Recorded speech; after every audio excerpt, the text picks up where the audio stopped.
As you watch this segment, think about how the eye, nerves, and brain all work together to focus, transport, and identify images.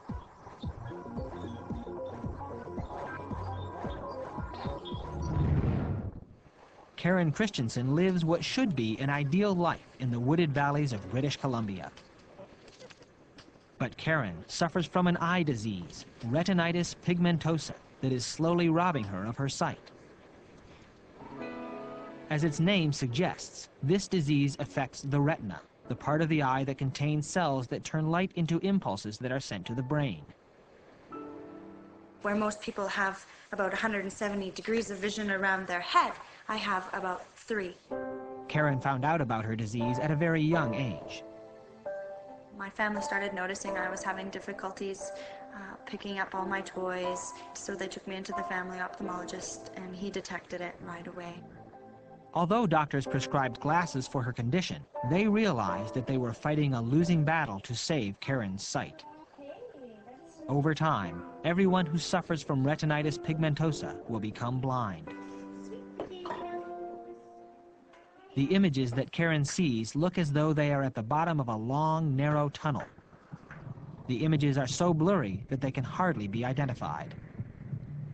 To understand Karen's disease, it's helpful to know how the eye works, which is something like a camera. Light passes through the camera's curved lens, which focuses the image.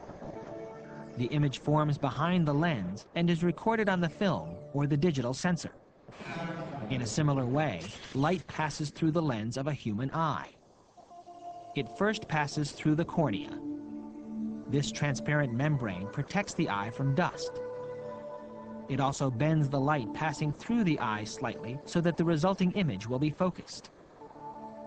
Light then enters the eye through the pupil, the opening of the eye, and passes through the iris, sheets of smooth muscle that expand and contract to regulate how much light enters the inside of the eye. In bright light, the iris contracts or shrinks around the pupil. This keeps too much light from entering. But when it is dark, the iris expands to let as much light as possible into the eye, ensuring that we can see even when little light is available. Then, light reaches the lens. The shape of the lens changes constantly to focus an image. Muscles surrounding the lens expand and contract, focusing the light as it travels to the retina, located at the back of the eye. The retina functions in a similar way to the film or digital sensor of a camera. Once an image has been brought into focus, thousands of receptor cells called rods and cones react to light that strikes the retina.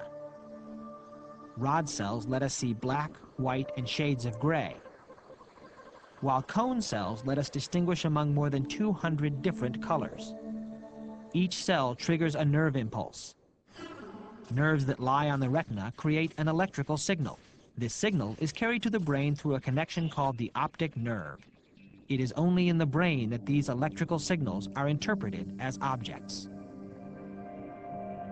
But for people like Karen, who suffer from retinitis pigmentosa, the rod cells die away, leaving a series of blind spots throughout the retina. Information that should be traveling to the brain never gets there. Luckily, Karen's children will probably not suffer from retinitis pigmentosa. For her, however, there are only a few options. Scientists are considering new tools that may give hope to people with retinitis pigmentosa. One such tool is called a bionic eye. The good news is that where people have damaged retinal cells, the optic nerve is still in working order. And if you could tap into the optic nerve, you could still send electrical signals to the visual centers of the brain. And that's exactly what these bionic devices do.